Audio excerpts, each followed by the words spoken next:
শনির সাড়ে সাথী নাম শুনলেই অনেকে ভয় পান। ভয় পাওয়ার কিছু নেই, সাড়ে সাথী সবার জীবনেই আসে। তাই ভয় না পেয়ে সাড়ে সাথী আসলে কি সেটা বোঝা আগে দরকার। শনিদেবের সাড়ে সাথীর উপর সহজ ও বৃহৎ চর্চা করব এই ভিডিওতে।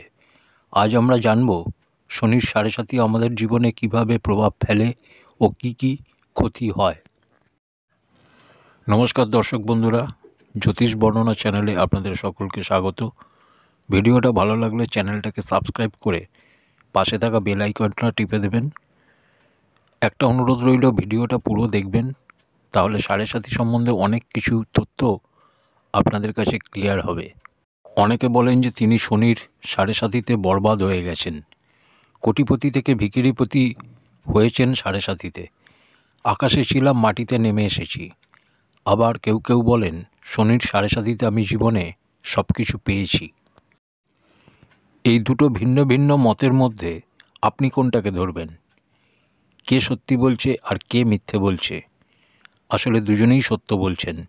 তাহলে এরকম কেন হচ্ছে? কি তার কারণ?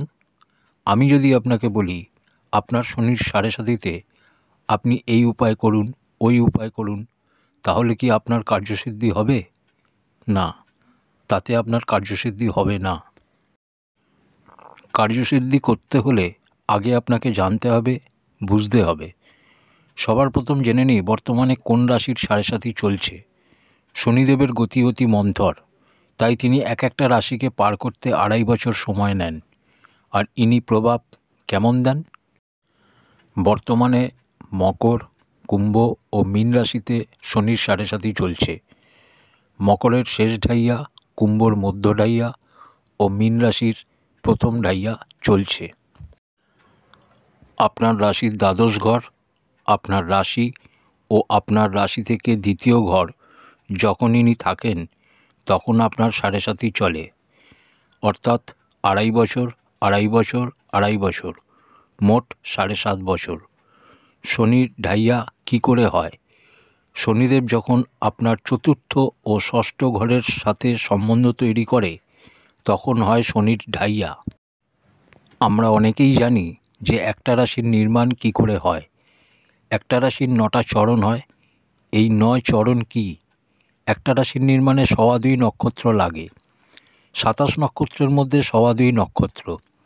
একটা নক্ষত্রের 4টে চরণ হয়, অর্থাৎ 4 + 4 2টো নক্ষত্র হলো, আর একটা নক্ষত্রের একটা চরণ। এই 3টে মিলিয়ে হলো 9 চরণ, অর্থাৎ একটা রাশি। বর্তমানে শনির সাড়ে সাথী কুম্ভ রাশির উপর যে চলছে, সেই কুম্ভ রাশির নক্ষত্র কি কি এবং তাদের চরণ কি সেটা একবার জেনে নিই। ধনিষ্ঠা, শতভিষা ও পূর্ব ভাদ্রপদ এই 3 নক্ষত্র নিয়ে কুম্ভ রাশি হয়। ধনিষ্ঠার শেষ 2 চরণ, শতভিষার 4 চরণ ও পূর্ব ভাদ্রপদ নক্ষত্রের 3 চরণ, অর্থাৎ 2 + 4 + 3 = 9 চরণ নিয়ে কুম্ভ রাশি নির্মাণ হয়। এবার শনির সাড়ে সাথী সংক্রান্ত একটা বিশেষ তথ্য আপনাদের শেয়ার করি। শনির সাড়ে সাথী চলাকালীন একটা বিশেষ সময় থাকে, যে সময় জাতককে ভুল সিদ্ধান্ত করিয়ে বরবাদ করে দেয়, আর সেই সময়টা কম বেশি 90 দিনের হয়। যেমন শনিদেব আগামী 6 এপ্রিল 2024 শনিবার বেলা 3:55 পূর্ব ভাদ্রপদ নক্ষত্রে প্রবেশ করবে। সেই সময়, অর্থাৎ যাদের জন্ম পূর্ব ভাদ্রপদ নক্ষত্রের প্রথম চরণে, তাদের সাবধান হতে হবে। এই সময়কালটা কম বেশি 90 দিনের। এই 90 দিন সময়টা যাদের প্রথম চরণ পূর্ব ভাদ্রপদ নক্ষত্রে জন্ম, তাদের সাবধান থাকতে হবে যতক্ষণ না শনিদেব দ্বিতীয় চরণে প্রবেশ করছে। এই 90 দিন সাবধান থাকতে এই কারণে বলা হচ্ছে যে এই সময়কালটাই শনিদেব আপনাকে দিয়ে ভুল সিদ্ধান্ত নেওয়াবে। পরবর্তী পুরো সময়টা আপনার ক্ষতির সম্ভাবনা তৈরি হবে। অর্থাৎ আরও সহজ কথায় সূত্রটা বুঝতে হলে, শনিদেব যখন নক্ষত্র পরিবর্তন করে পরের নক্ষত্রের প্রথম চরণে আসছে, ঠিক সেই সময় সেই নক্ষত্রের প্রথম চরণে যাদের জন্ম, তাদের সময়কালটা কম বেশি 90 দিন সাবধান থাকতে হবে। এবার আরও বিস্তারিত আলোচনা করি। আগে যেটা বললাম যে শনির সাড়ে সাথীতে জীবনের সব কিছু পেয়েছি, কিছু মানুষ এই আশায় থাকেন যে শনির সাড়ে সাথী আমার প্রথম দিকে সব কিছু নিয়ে নিয়েছে, এবার যাবার সময় আমাকে লাভ দিয়ে যাবে। সব কিছু উড়িয়ে দেওয়ার মতো কথা হয় না। কিছু মানুষের জীবনে এরকম ঘটনা ঘটেছে, তাই এই কথাগুলো ঘুরে ফিরে আসে আমাদের সামনে। এর পিছনে যুক্তি কী? যেমন বর্তমানে মকর রাশির শেষ ঢাইয়া চলছে সাড়ে সাথীর, কুম্ভর মধ্য ঢাইয়া ও মীন রাশির প্রথম ঢাইয়া চলছে।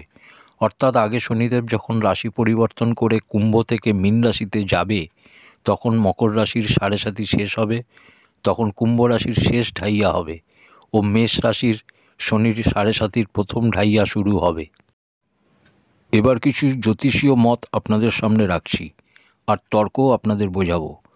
জ্যোতিষীয় মত বলে বৃষ রাশি, মিথুন রাশি, কন্যা রাশি, তুলা রাশি, মকর ও কুম্ভ রাশি, এই সমস্ত রাশির শনির সাড়ে সাথী লাভজনক হয়। এর তর্ক হচ্ছে, এটা কি সর্বদা সত্য হয়? তো উত্তর হচ্ছে না।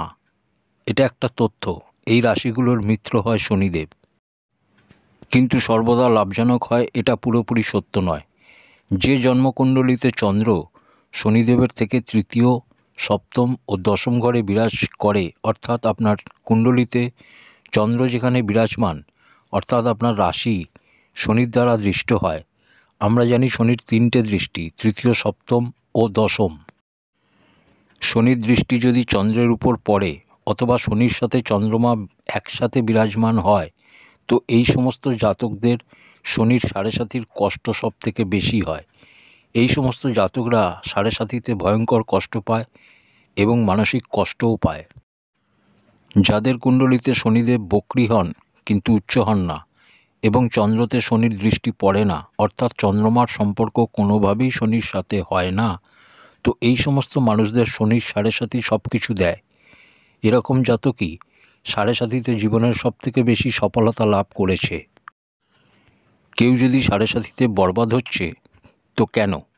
সেটার জন্য জানা দরকার সাড়ে সাথী লেগেছে কার? চন্দ্রমার, অর্থাৎ রাশির। চন্দ্রমা হচ্ছে মন। যারা সব দিক থেকে আবাদ ছিল, আর্থিক দিক থেকে মজবুত ছিল, যেন তেন প্রকারে ধনসম্পত্তি সঞ্চয় করেছিলেন, শনির সাড়ে সাথী লাগতেই তাদের ভুল সিদ্ধান্ত করিয়ে দিল শনিদেব, আর তারপর থেকেই বরবাদের রাস্তা শুরু হয়ে গেল। একটা উদাহরণ দিই, যিনি খুব গরিব বা ভিক্ষুক, যিনি চেয়ে চিনতে খাবার জোগাড় করেন, তার সাড়ে সাথীতে কী বরবাদ হবে? ভেবে দেখুন, সে জোগাড় করে ঠিক দুবেলার খাদ্য সংগ্রহ আগেও করছিল, এখনও করে নেবে, তার কোনো কিছুই বরবাদ হবে না, মানসিক অশান্তিও হবে না। তিনি তো সারাদিন ভোজন সংগ্রহেই ব্যস্ত থাকবেন। তাই সাড়ে সাথীর ক্ষতি যেন তেন প্রকারে মানসিক অশান্তিতে ক্ষতি করে শনিদেব, অর্থাৎ উনি পুরোপুরি চন্দ্রমাকে নিজের কন্ট্রোলে নিয়ে নেন, চন্দ্রমার ক্ষতি করেন। আর চন্দ্রমা হচ্ছে মন, আর এই অবস্থাতে জাতক মানসিক অশান্তিতে ভোগেন। ভুল সিদ্ধান্ত নিয়ে ফেলছেন, তাতে ক্ষতি হচ্ছে, আরও মানসিক অশান্তিতে পড়ে যাচ্ছেন। সেই অবস্থায় আবার ভুল সিদ্ধান্ত নিচ্ছেন এবং পুনরায় ক্ষতি হচ্ছে। এইভাবে কোটিপতি থেকে ভিখারিপতি হয়ে পড়ছেন। এবার ভাবুন, আপনার কুণ্ডলিতে যদি শনিদেব এরকম স্থিতিতে থাকে যে আপনি আগে থেকেই ক্ষতিগ্রস্ত ছিলেন, আপনার রাশিতে এলেন আর রাশিতে শনিদেব ওই চরণে সঞ্চালন হওয়া শুরু করলেন 90 দিন সময় ধরে, তো আপনাকে খুব রগড়াবে, কষ্ট দেবে, আর আপনাকে সঠিক দিশা নির্দেশ করবে, কারণ এর জন্যই তো ওনাকে ন্যায়াধীশ বলা হয়। আর সেই পরিস্থিতিতে জাতকরা বলতে পারে যে যেতে যেতে শনিদেব আমাকে সব কিছু দিয়ে গেছে। আর যারা বলেন সাড়ে সাথীতে জীবনে সব কিছু পেয়েছি, এবার সেটা ব্যাখ্যা করি। যখন শনির সাড়ে সাথী লাগবে, তখন আপনাকে প্রচুর উৎসাহিত করবে যে তুমি যা করবে তাই সঠিক হবে। সেই সময় ধৈর্য ধরতে হবে আপনাকে, কারণ শনিদেব আপনাকে উস্কাবে যে তুমি যা করবে তাই সঠিক হবে, আপনাকে দিয়ে নির্ণয় করাবে। আপনি 2 লাগিয়ে 10 পাবেন, তখন লোভ বেড়ে যাবে, আপনার কনফিডেন্সও বেড়ে যাবে। আর ঠিক সেই জায়গাটাতেই ধরে শনিদেব। তারপর আসেন আপনার রাশিতে, আপনি ভুল সিদ্ধান্ত নিয়ে ফেলেন আর ক্ষতিগ্রস্ত হন। যে নির্ণয় আপনাকে উন্নতির চরম সীমায় নিয়ে যাচ্ছিল, সেই নির্ণয়ই আপনাকে ডুবিয়ে দেয়। আপনি যদি জীবনে এগিয়ে যাওয়ার জন্য চেষ্টা করেন, আপনি তার জন্য সফলতা দৌড়ে দৌড়চ্ছেন, তো এটাতে সাধারণ ব্যাপার যে আপনার মানসিক অশান্তি হবেই হবে। আপনি জীবনের লক্ষ্য স্থির করে এগোচ্ছেন সফলতা পাওয়ার জন্য, তো তার জন্য যে মানসিক অশান্তি আপনার হবে সেটা স্বাভাবিক। সেটার জন্য আমি সাড়ে সাথীকে দোষী করব না। যেটা আগে বললাম যে ভিক্ষুকের কিসের মানসিক অশান্তি। সাড়ে সাথী নিয়ে অনেক ভ্রম আমাদের মধ্যে আছে। আশা করি আলোচনাটা আপনার কাজে লাগবে। শনিদেব হচ্ছেন ন্যায়ের দেবতা। আপনার যোগ্যতা অনুযায়ী উনি আপনাকে দেবেনই, এটা মনে রাখতে হবে। তাই ওনাকে ন্যায়াধীশ বলা হয়। শনির সাড়ে সাথীতে যদি কিছু ক্ষতিগ্রস্ত হয় তো সেটা হচ্ছে মন। যদি মনকে কন্ট্রোল করা যায় তাহলে সমস্যা থেকে মুক্তি। যদিও মনকে পুরোপুরি কন্ট্রোল করা সম্ভব হয় না, প্রত্যেকটা সমস্যার জড় হচ্ছে মন। তাই সিদ্ধান্ত নেওয়ার ক্ষেত্রে হঠকারিতা নয়, ধৈর্য ধরতে হবে। আর যদি ধৈর্য রাখতে পারেন তো বিশ্বাস করুন, বরবাদ হবেন না। যে রাশিগুলোর নাম বললাম সেই রাশিগুলোর সাথে আপনার সম্বন্ধ থাকলে, শনিদেব যদি চন্দ্রমার সাথে সম্বন্ধ না থাকে তাহলে নিশ্চিত আপনার লাভ হবে। বকরি না হলেও আপনার ক্ষতি হবে না। আর মানসিক অশান্তি, সেটা আপনাকে নিজেকে সামলাতে হবে। নির্ণয় বা সিদ্ধান্ত ভুল না হলে, আপনার ক্ষতি না হলে কোনো সমস্যাই নেই। তাই বলছি, সাড়ে সাথীকে জানুন, বুঝুন। যা কিছু বললাম তা ভয় দেখানোর জন্য নয়, বরং বোঝানোর জন্য। যারা জীবনে সাড়ে সাথী পার করে এসছেন তারা ভাবুন কী সিদ্ধান্ত আপনার ভুল ছিল। ভুলগুলো যত ভাববেন তত জীবনে পরের বারের সাড়ে সাথীতে ক্ষতিগ্রস্ত হবেন না, বরং সাবধান হয়ে যাবেন। এবার কিছু উপায় বলি। সাড়ে সাথী নিয়ে সমস্যায় আছেন তো বজরংবলীর শরণে চলে আসুন। হনুমান চালিসা নিয়মিত পাঠ করুন। সম্ভব না হলে মঙ্গল ও শনিবার অবশ্যই পাঠ করুন। কালো ঘোড়ার নালের আংটি বানিয়ে আঙুলে পরুন শনিবার দিন। এছাড়া অশ্বত্থ গাছের গোড়ায় সকালে জল দিন ও সূর্যাস্তের সময় প্রদীপ জ্বালিয়ে দিন, লাভ হবে। মনকে কন্ট্রোল করার জন্য দেবাদিদেব মহাদেবের পুজো করতে পারেন।